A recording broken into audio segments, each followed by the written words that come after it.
Hello, everybody, this is Purge, bringing you guys a first-person replay commentary, and I'm going to be playing Enigma today because I love the hero. He's actually my go-to jungle hero, basically. I really, honestly play him so much. Somebody asked me on Twitter, I believe, a day or two ago, they're like, why don't you make an Enigma game? I haven't played Enigma forever, and I couldn't believe it, honestly. That's too bad this doesn't show. This is Captain's Draft, by the way.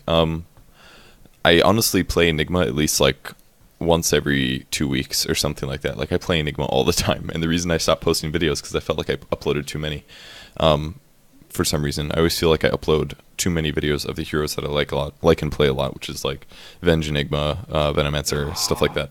Sometimes Chen Enchantress. But apparently I hadn't made one in 6 months, so here we go, Enigma video on the way. One thing that I thought was kind of special about this game, first of all, I'm playing with Liquid TC and Blitz and Wax and Solar. I don't know those guys at all. But a couple of cool things about Enigma. He's extremely easy to jungle. Well, alright, extremely easy is a little subjective, but if you play him a little bit and you get down, if you understand the Enigma, the Eidolon micro a little bit, he's really easy to jungle. And he's actually easier to jungle now than he was in the past.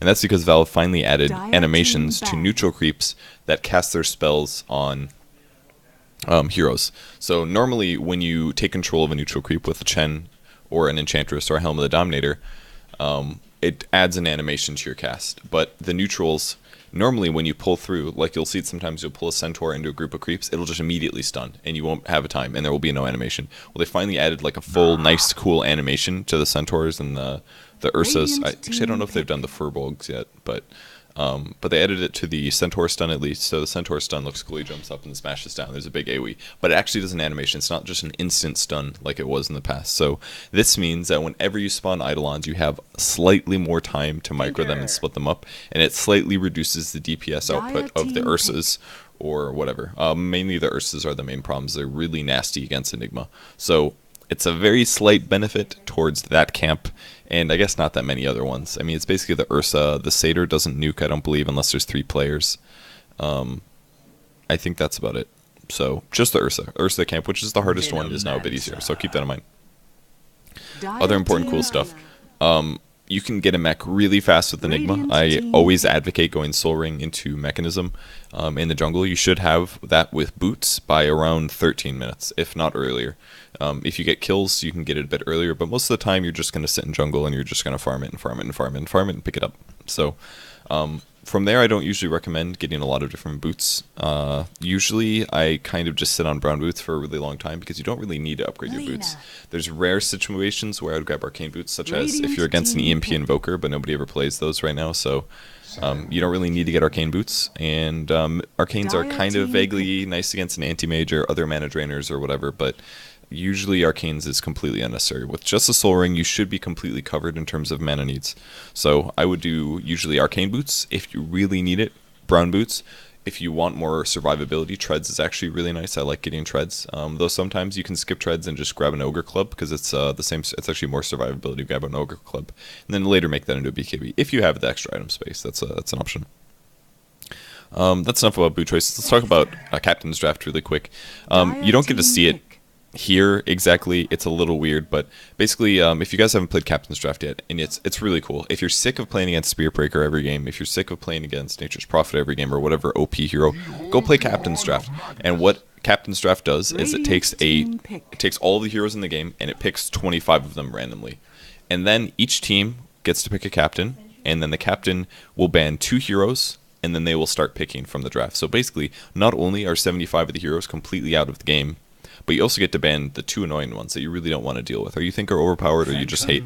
So it basically is like, it's kind of like Captain's mode, but it has more variety because it's not just the same OP heroes that are commonly picked. And you still get to ban, and it's a little shorter drafting. So it's pretty cool, honestly. I really like Captain's Draft a lot. I played it a couple times in Dota 1, and honestly, I've been playing a lot of pubs the last 2 or 3 days, and everybody has honestly been playing Captain's Draft, which is really encouraging. I like random draft a lot as well, but unfortunately still the OP heroes are kind of there, and sometimes your lanes get messed up and people random and all those problems. But Captain's Draft is really cool. I would love to see it be really popular, so go try it out. If you guys don't want to play against Spear Breaker every game, this is a really good way to avoid it. So yeah, people will actually pick their lanes fairly smart.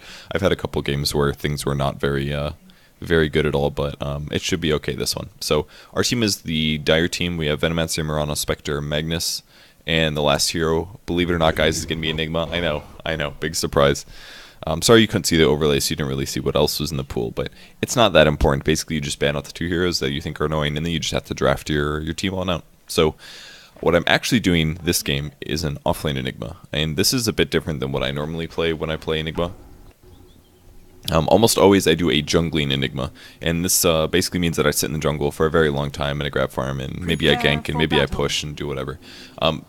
This ends up being a little stronger in an offlane. I hadn't played it like this before, but I seem to remember seeing somebody do something like this in the past, and I was like, I basically just adjusted my playstyle on the fly and just to see how it went, basically. So, I was a little unsure what I wanted to buy first, starting items. I usually buy like, at least the courier, but somebody already bought all those for me, so I just decided to go with the Tango and 4 clarity potions. 4 clarity potions should easily cover you for a soul ring farm. You can get there with about 3 usually, but I just like to get 4 just to be safe, because the extra 50 gold, if something really bad happens, like if a roamer comes after me and disables a clarity potion, or if I accidentally take creep damage, then I'm going to be covered from that, basically. So 4 clarity potions, I get at least 2 ironwood branches, because I plan to make a mech anyways, so that gives me slight mana, slight HP, slight damage. And I just felt like grabbing a 3rd one, because I was later anticipating being in the offlane, and that's why I grabbed that. So normally if you play an offlane Enigma, what you end up doing in most situations is, I'm sorry, I'm having so much fun watching this. In most circumstances, in an offlane Enigma, what you end up doing is you grab a healthy amount of regen, and you go to the offlane with a ton of clarity potions, and your entire goal is basically to just deny as many creeps as possible. It's kind of like playing Lich, basically. I've played that, I don't know, maybe 6 times in my life in offlane Enigma, and it just, I don't feel like it works very well, where you just go to the offlane and you just sacrifice creeps for a really long time. Now, when you do that, you usually buy just like a ridiculous amount of clarity potions. Seriously, a ridiculous amount of clarity potions. And the idea is that you grab so many clarity potions that you can just constantly demonic convert. But eventually, you run out of clarity potions, and then you don't have the mana to continue denying, and it becomes a problem. If you're wondering what I did there, I always deny at least 1 creep mid, so that my mid ally has a very slight advantage in the lane. And then I go to the jungle, because and heal first. I heal first to regen them 170 mana, and then I go show up in the jungle. Very important on the small camp that you kill it pretty fast, because we want this to stack so I can kill it immediately again.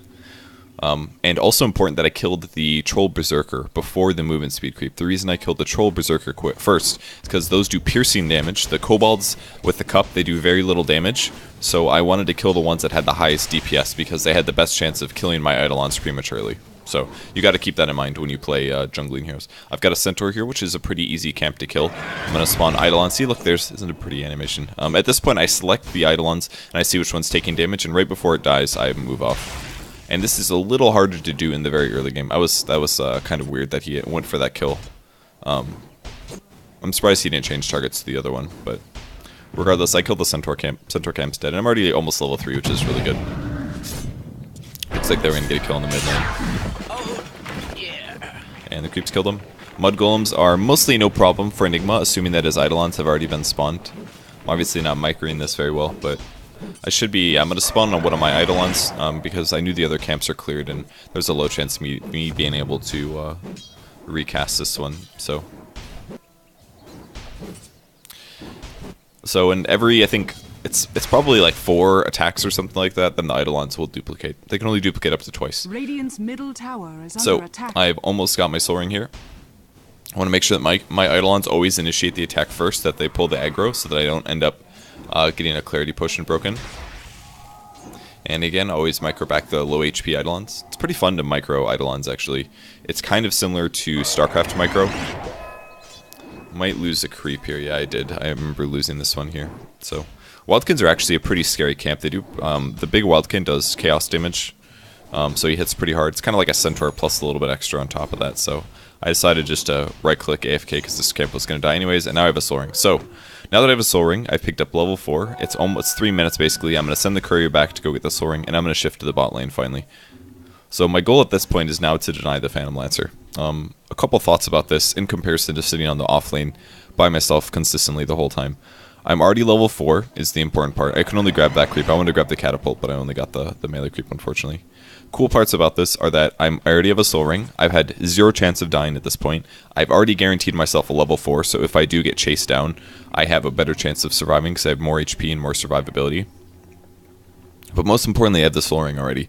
And one other point to point out is, normally when you start in the offlane, the wave will be pushing back towards your tower because you're going to be denying your creeps. And of course, when you deny your creeps, your wave is less strong than theirs. So the wave will come back towards yours. And because of the pulling... Oh, I did end up getting that one. That was cool. I almost missed this here. I almost missed the creep deny. But I decided to just ancient for now because the creep wave was still very much towards them. So it does decrease my farm rate a bit by going for this, but it's still going to be pretty good. But the important part is that supports are almost always pulling in the early game. So the first couple of levels, it's going to be hard for me to regain control of the creep equilibrium anyways because of the pulling. So... like, my chances of getting EXP are very, very low. So basically, I'd just be kind of heavily sacrificing myself to end up doing this offline thing. I know that I'm not completely successfully ancienting there, but the goal is not to successfully kill those camps. I don't believe it's possible to really successfully kill those, to be honest. Should have grabbed that melee creep. Oh my god, it took so long. Okay, good, I did get it. Try not to let him kill your Eidolons, because it is free gold here. They're worth about 30 gold apiece, something like that. So them dying is a pretty big loss, actually. And it's also a bit greedy for me to go for the catapult there. I could have just denied one of my creeps or grabbed a safer one. So I did take a lance, but whatever. I've got 2 tangos left, and the soul ring as well is going to help out in terms of EXP. So now, one cool thing about the Eidolons is you can actually, they have the same attack animation, I believe, and base attack time as your hero. So in the early game, you can actually attack all with one big volley. Also, another cool thing to point out, if you deny creeps with demonic conversion while your enemy is around, it counts as a regular deny. But if you do that when he's outside of EXP range, then you obviously will just do the or it'll be gone forever. Like, nobody's going to be around to get the XP, essentially. So, it's a cool part to keep in mind. Messed up micro a little bit. Actually, it did end up working out here. But I'll just tank the large guy. He actually does a ton of damage, so... not surprising that camp's a bit hard to jungle, but it's nice to just be able to do that camp whenever the waves push back, and then when it pushes back forward again, I can come forward and grab EXP. So I've already picked up level 6. If we compare my level to the other offlane, it's a Beastmaster level 5. He's died once, and I've actually been denying a lot of experience from the Phantom Lancer. Always kill these as fast as possible with your Eidolons, just because you might as well get them killed. Now I'm getting a bit worried about my survivability at this point because my tangos are now gone, and most importantly, I really don't want to die to the PL because that will snowball him a little bit. So I did something that I very rarely do, and I ended up going towards the Tranquil Boots. I maybe should have waited towards the next CS so that I could have finished the Tranquils immediately, but I'm popping my soul ring, by the way, in anticipation of demonic conversion. This lasts for 10 seconds, so you just kind of look at your cooldown of demonic conversion. And you can pretty much just say, okay, I'm going to use demonic conversion in 7 seconds. I might as well just start the soul ring early in anticipation of just getting things under control. So like right now, if I just would have waited for the courier, I would have gotten Tranquil Boots. I guess I missed both the CS, but the idea is I want Tranquil Boots and soul ring in this case because I do plan to take harass from the PL. And I never, ever get Tranquil Boots on Enigma. I never get Tranquil Boots on Enigma. But I really felt like it was worthwhile this game just because of the harass that I'm anticipating from the PL. I want to make sure that I'm constantly staying full HP. It's one of the problems with Soul Ring, is that it oftentimes will keep you low HP. And again, I'm going to deny 2 creeps there. So Soul Ring usually keeps you not at full HP, and if you're playing offlane, you need to have max HP, because even a 100 HP difference can make the major change when you do end up getting dived. So I'll probably have to jack the courier here and... make Tranquils. The creep wave's pushing forward again, so I'm just going to let my Eidolons die in the Ancients. Maybe I'll get a CS, who knows. But whenever the wave does push up like this, it's important that I'm around to grab the experience at least. I personally really like maxing out demonic conversion first. I used to play where I would max out Malefice earlier. You don't really need to do that as much because Malefice is better at all levels now. It does 3 ticks of stuns instead of just scaling, basically. So I think it's better to just keep Malefice at 2 levels, personally. It's not a big deal. But the reason I just really like demonic conversion to go up is because the Eidolons have more armor, they have more HP, they do more damage. And they're all around by far your biggest damage source in the early game. So I always max demonic conversion first because it's going to give me the most farm. So I will buy Tranquil Boots here pretty soon. By the way, if you're in the jungle and you're worried about not staying full HP, and sometimes Soul Ring is a little bit too much damage over time, just buy a headdress first. If you're low HP and you really need to get the survivability up, just buy the headdress before the buckler. Usually I'll buy the buckler first if I'm jungling because I find it's enough survivability. Dire's middle tower is But under the headdress will give you 3 HP regen per second, and that should cover you. So bunches of Eidolons here. Even if the PL wanted to dive me, I have so much physical damage output that I really don't have to worry about it that much. I think I'm preparing to buy a headdress.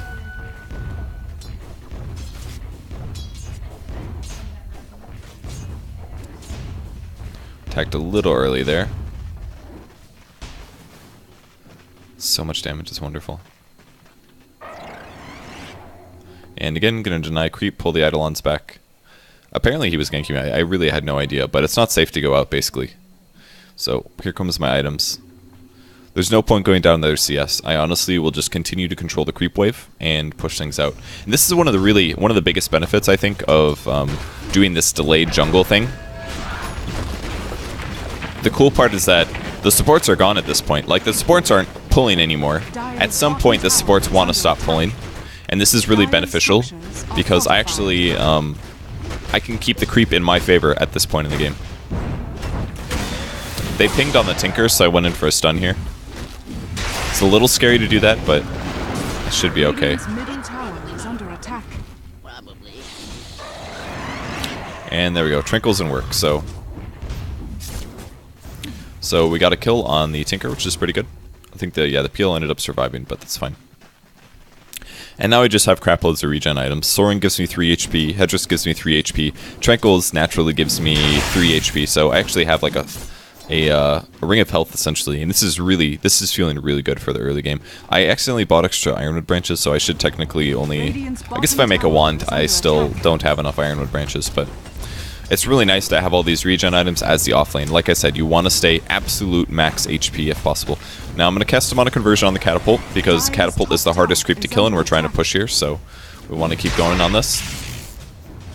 I tried to de-aggro the Eidolons, because again, they do really good damage. In case you guys didn't know, the Eidolons cannot duplicate on towers, they only duplicate on creeps, so just try to keep them alive as long as possible. And I'll sell an Ironwood branch here, grab a TP scroll, and I'm going to go cover the top lane here, because we definitely don't want this to go away. I'm saving a bit of my money here. I could be spending it on... I tried to Eidolon that one, but unfortunately, I didn't check my cooldown before I used Soul Ring, but no big deal, because I can just spawn here. So I'll just kill one of these creeps here, and we'll shift back over to the jungle. So I want to try to finish my mech now. I've been slightly delayed because I've been pushing and stuff, but I can just go sit in the jungle for a bit and grab some decent CS. I'm a little worried about our opponents actually being aggressive in our jungle, so I decided to shift over for a bit. I could have just been powering through creeps at this point, but I was worried about a team fight happening. So, I can purchase my buckler now. I'm going to have the courier bring that out to me. Normally, you can kind of wait on the buckler. It's not that big of a deal for it to have this delayed. So watch the collapse now. So he actually does an animation. It's really useful. And of course, it can spawn Eidolons on the smaller one. And we'll turn this into a push now. I don't know if we saw all the heroes mid or not, but I'm going to buy a TP scroll as well, just in case, before the team fight starts here. So, pretty easy kill on the Sand King there.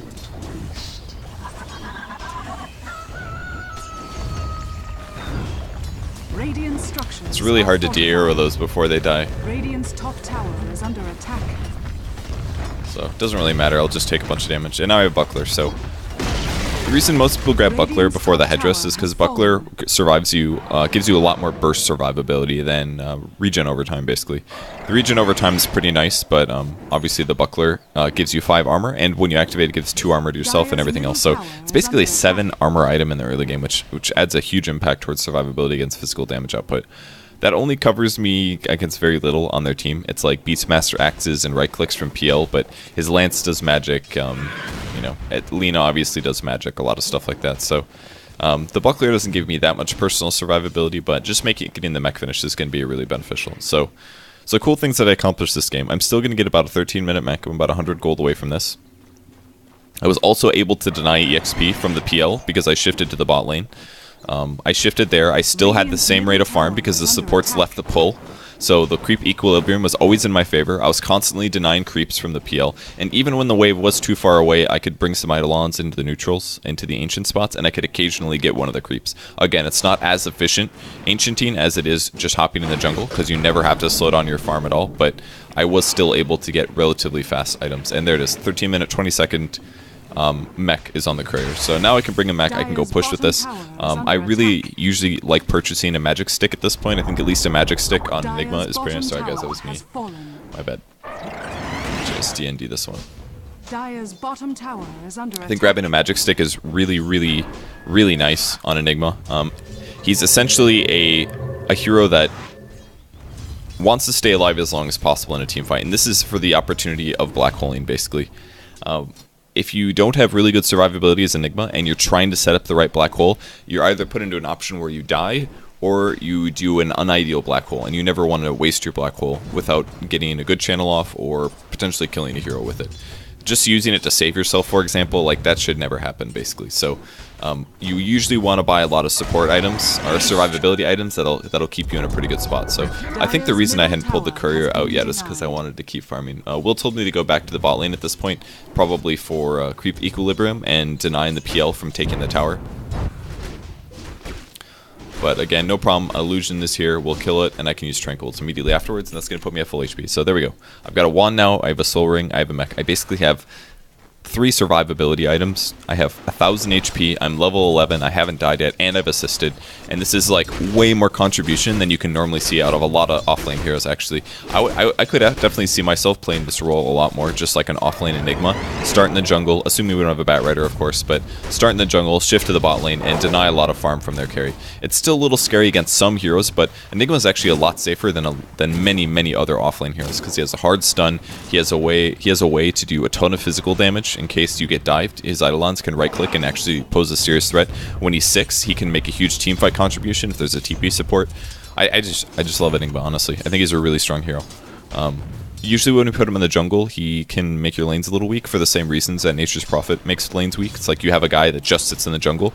But unlike those heroes, Enigma can actually do a lot early because of his fact of, again, stunning and a lot of physical damage output. He can push if he wants to. He is kind of a jack-of-all trades hero in a lot of ways. So I'm just going to control the bot lane. This is going to force the Phantom Lancer into just jungling. He literally can't CS in lane because I'm controlling the lane here. And our team continues to get farm. We don't have to worry about the late game too badly because we do have a Spectre. So that's one added benefit here.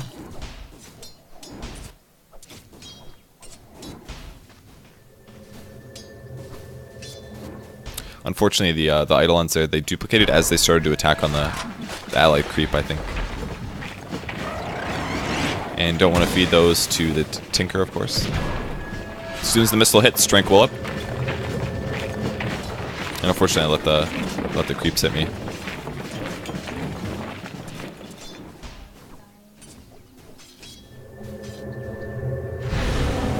So I decided to mech up because I knew I was going to get rocketed as soon as he TP'd back in again.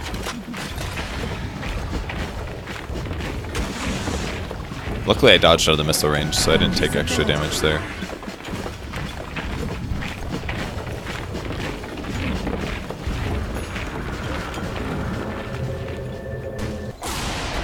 Those are really close.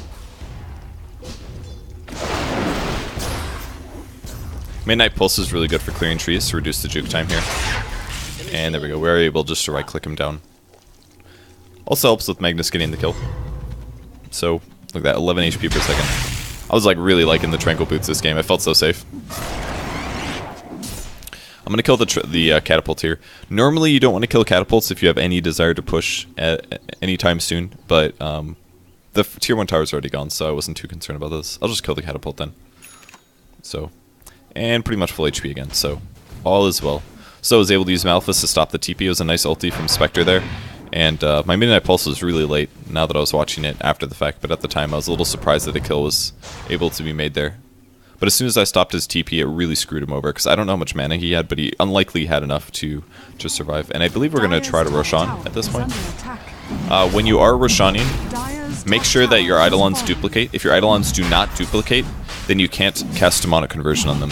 When they duplicate, they add slightly more time. That's a really nice arrow by Blitz there. But when they duplicate, you have to make sure that they end up... when you're trying to Roshan, you have to make sure that they duplicate. Otherwise, there won't be enough time to cast demonic conversion upon themselves, and they really are a huge damage percentage. It was at this point that I realized I was completely blocking everything in. And then I started moving them a bit more. Alright, so we take Roshan.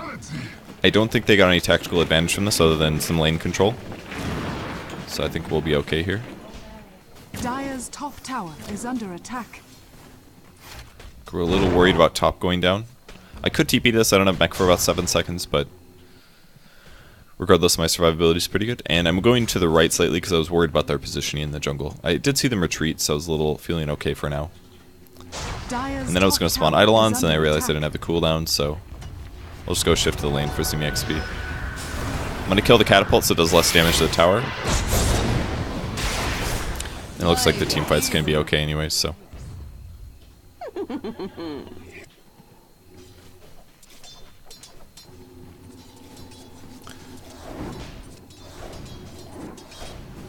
Didn't want to take any of the CS from the Spectre, of course.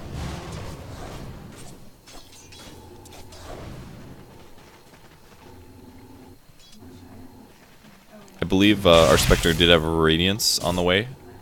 Let's see. Yeah, he's got a Relic, and the Courier has a Radiance coming, I believe. So he went Phase Bracer Wand into a Radiance. Our team is pretty darn farm. Most of their heroes actually don't even have fancy boots up. Lena's going for fast duels for whatever reason. Maybe to be able to disable me is one of the options, but Empower and Spectre is also very, very strong. So,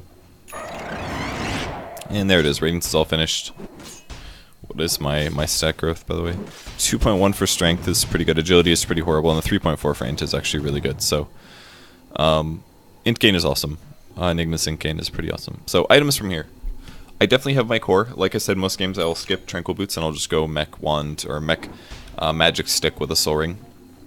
Most games I actually don't even make a full Magic Wand. I'll just use a Magic Stick for a very long time. But this game I felt like doing a Wand apparently because I had extra Ironwood branches. But from here you have a couple options. Number one, usually you grab a Black King Bar or a Blink Dagger. One of the two. One or the other.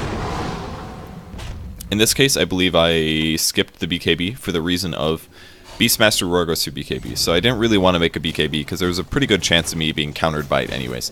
This isn't the best reasoning because they have Alina and SK, both of which who could disable me. But I think I said, alright, I don't want to get a BKB at least.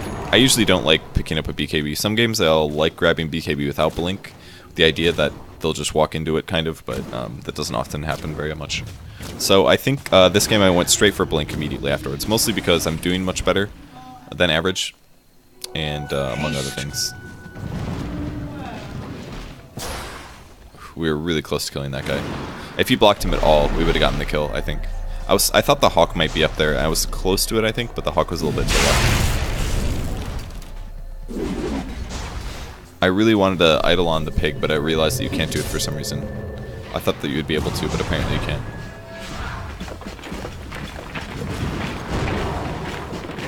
Dire's bottom tower is under attack.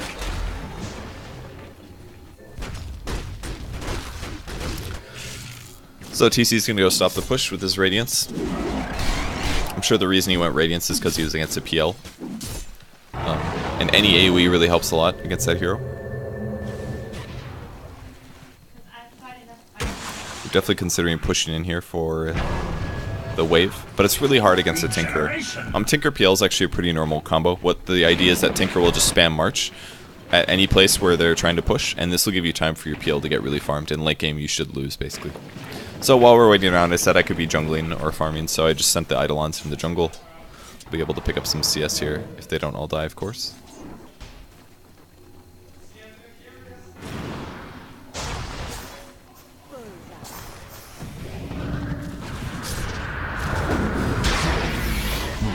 Looks like they actually caught a hero.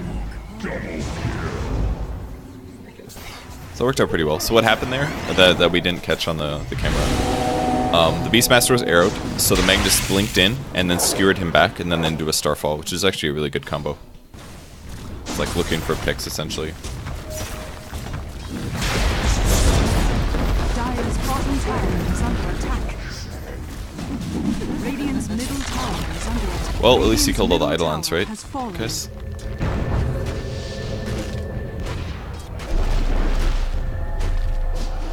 Midnight Pulse is an attempt to work down some of the Eidolon, or the PL HPs, and as you can see, it's actually doing a lot of damage to them. I wasn't really sure which one was the real one. This is the best way to slow down pushes as Enigma, is to just drop the Midnight Pulse. It doesn't seem like a lot, but 6% of your total HP is actually pretty significant. Even if you think about having, what, 1,000 HP? Let's say an average hero has 1,000 HP at this point in the game, which is the case. My Midnight Pulse at 5% would be doing 50 damage per second in that large AoE, which is pretty good. It's like a moderately strong Ion Shell, basically. Yeah, it's pretty ideal to combo with Black Hole, but you don't always get that opportunity. But when it does work out like that, it can be really good. It can be serious damage output. Especially when you think that Black Hole is channeled for 4 seconds, and at level 4 Midnight Pulse, that's 24% of somebody's total HP, so it can be quite a huge damage output. Got a Lena over here, so I kind of wanted to try to pick her off. I could possibly solo kill her, especially with Eidolons around. If I had Eidolons around, I definitely could, but... I'm sending one Eidolon over to kill the word that we had vision on.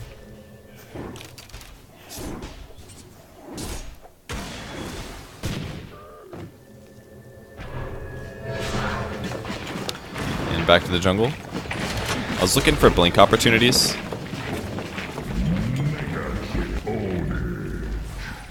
Decided to bring the Eidolons forward.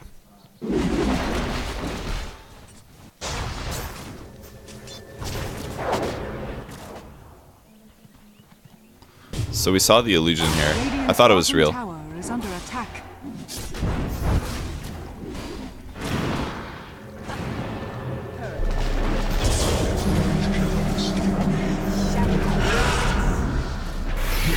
We were able to get the kill.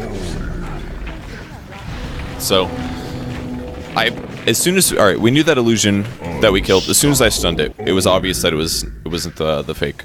But as soon as he threw the lance and he popped up like that, we knew that he had broken his invis, and he was probably going to be on cooldown for a bit. Whenever a PL does that, you have to jump on him immediately. And Blitz landed the nice arrow, so I knew I had a setup. So I dropped the Midnight Pulse and I Black Holed him for damage. And that was a very, very huge kill, because number one, it started the team fight with the PL down. It allowed Spectre to use his ulti and pick off a support hero. And among that, TC was spreading out there so that the Burrow Strike didn't hit you, by the way, in case you... That was a very important distinction of what he just did there. You might have been like, oh, why? It's no big deal, he's just walking, but it's a big deal. So yeah, Black Holes basically in the early game shouldn't necessarily be used to... They don't really have to be used just to like grab 5 heroes. You can use them for solo kills on important heroes as well. And it's not that big of a loss, because early game, you don't really need huge team fights as much, because carries on average, they don't carry as hard. So like, I'm not explaining this very well. In the early game, a carry isn't as scary as they are in the late game. So usually you don't need to like one-sided win a team fight. As long as you pick off like one guy per hero, something like that, it can make a big difference. I feel like I'm still doing a really shitty job of explaining this. Basically, take the solo kills that you can get. If you can get kills, it's awesome, and it prevents them from snowballing. It gives you slight snowball. It's like the beginning of the snowball. That's why you should do it. Is that good? No, it still sucks. I feel like my point's still not being made. My original argument is why is black holing? Why is it acceptable to only black hole? Or I proved that point. Or at least I reasoned that point. The next argument was, why is it not important? Why are big AoE black holes more important late game? Maybe it's the same carry vein, like carries do so much damage that if you can disable 5 heroes for 4 seconds, it's like a team fight win. I don't know, something like that. I think I'm just gonna give it up. I give up. Anyways, we killed the PL, that was pretty cool, wasn't it? Killing PL is a big deal.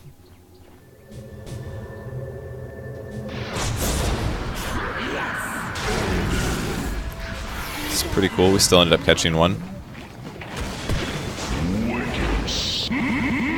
Alright, he ended up picking up both anyways.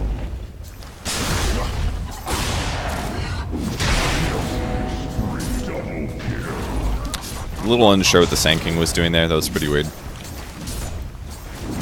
Radiant's middle tower is under attack. But from here, we should just snowball the win. In case you guys didn't figure it out yet, we're in a pretty big advantage. I know the game was a little one-sided, but I thought there were tons of principles of Enigma that I thought were pretty well proven this game. I'm even feeling strong enough where I can easily contest the PL by myself. Again, I'm going to drop Midnight Pulse.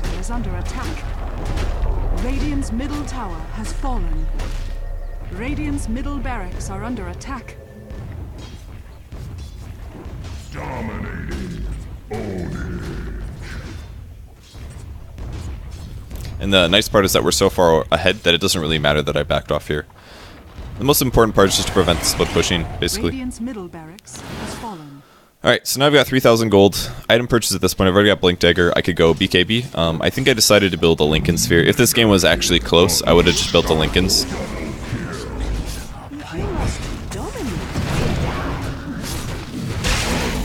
That's really nice. He's gonna die anyways, but it was really nice. Got the peel and the sinking. The reason I would build the Lincolns in this case is because Lincolns does stop Roar. It stops the Sanking stun. I don't think it stops Lena stun. It would stop her Yules. It would stop like a missile or maybe a laser from Tinker, which could be problematic. But plus I'm like super rich and I haven't died yet, and I have like 5 assists and everything's going pretty well. I haven't actually been in that many team fights this game.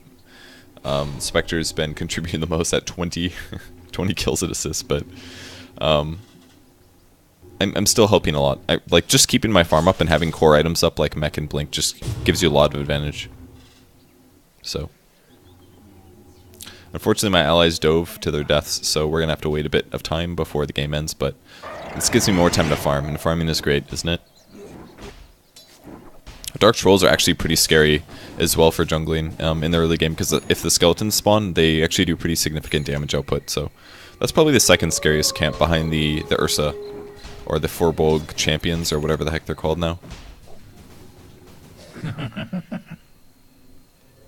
Was PL typing LOL to his allies for whatever reason.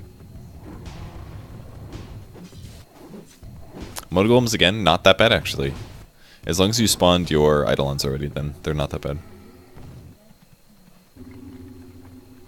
So I think the goal was take Roshan and then end the game. We actually only took 1 Rax out of that. I thought we took 2, but we only had 1. I'm about to hit level 16 as well, so my Black Hole will get better. A quick point about Black Hole, you actually don't have to level this up if you don't want to. The main benefits of leveling up is that the cooldown goes down slightly. I was trying really hard to blink on this guy for quite a while.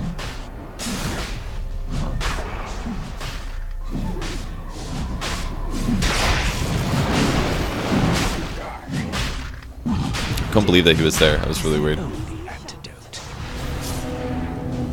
I actually didn't really need to mech this that bad because TC has a heart at this point, so as soon as Roshan dies, he'll get full healed anyway, so it's a bit of a waste to mech there.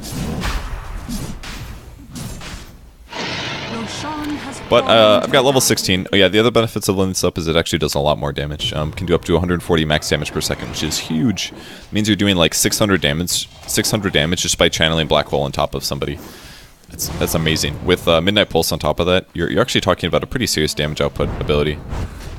I can't take much more of this.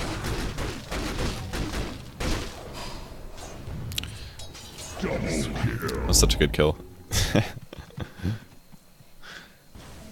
The illusions kept dying to the refraction as well as the radiance burn. So once all the illusions were dead, then the main peel is taking all the damage output.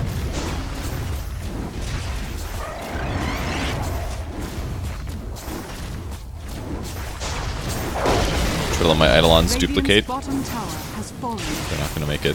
Radiant's bottom barracks are under attack.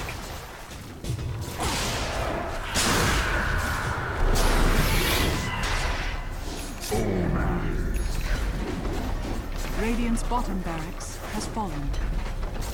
Radiant's bottom barracks has fallen.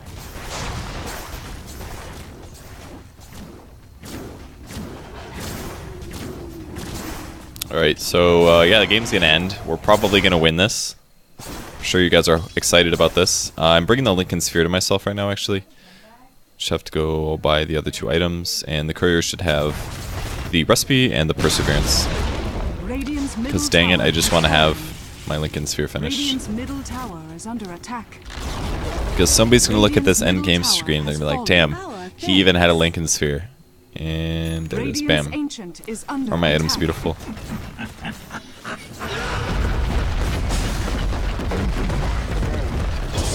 Got him.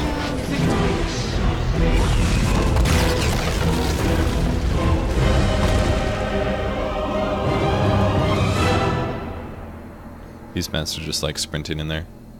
Gets PLs in there too somewhere. So pretty good Enigma game. Dare I say perfect? Did I make mistakes? I'm sure I made mistakes. Nothing too bad though. But it was a pretty fun game. So yeah, try him in this method before or sometime. Especially if it's against a hard carry that you're worried about getting way too much CS. I was really happy with how this worked out. Jungle till you're 4 and you have a soul ring. Make sure you pull creeps back and stack them as you're killing them, and then shift to the bot lane. Grab tranquil boots immediately after the soul ring. And you should be able to keep your HP high enough where you can continue denying, and hopefully they won't be able to charge and kill you. Scary heroes that might cause problems with this might be like Spirit Breaker or something like that. If Spirit Breaker charges from a support role, you might be scary. If it's like a Spirit Breaker through the lane, just make sure you stun him as he's approaching you. I really like Enigma versus Spirit Breaker, by the way, because usually when you grab a blink, you can easily blink disable his charge, and that helps a lot. Other than that, some other scary heroes. Luna might be a little tough. She could probably work you down a bit, and she would probably last at your Eidolons a lot. Who's another hero that has good AoE? Someone that can kill the Eidolons pretty easily is somebody that's actually pretty problematic, so you might have to worry about that. If anybody has some kind of an AoE and they can nuke down your Eidolons pretty easily, it might be a little tough, but I'm having trouble thinking of hero matchups that would have trouble against this, so regardless, try them out sometime. I actually farmed a lot. I farmed the second most, more than the mid hero even. His GPM was a lot higher because he got way more kills, but I did contribute a lot towards making sure my farm was up. I got core items that helped the team, and I denied EXP from the PL, so very important. EXP and last hits, so. Alright, that's Enigma. I hope you guys enjoyed and learned a lot. He's definitely one of my best heroes in all of Dota, by far. Like, definitely my top 5, so I hope you guys enjoyed the game and learned a lot, and I'll see you guys later. Bye.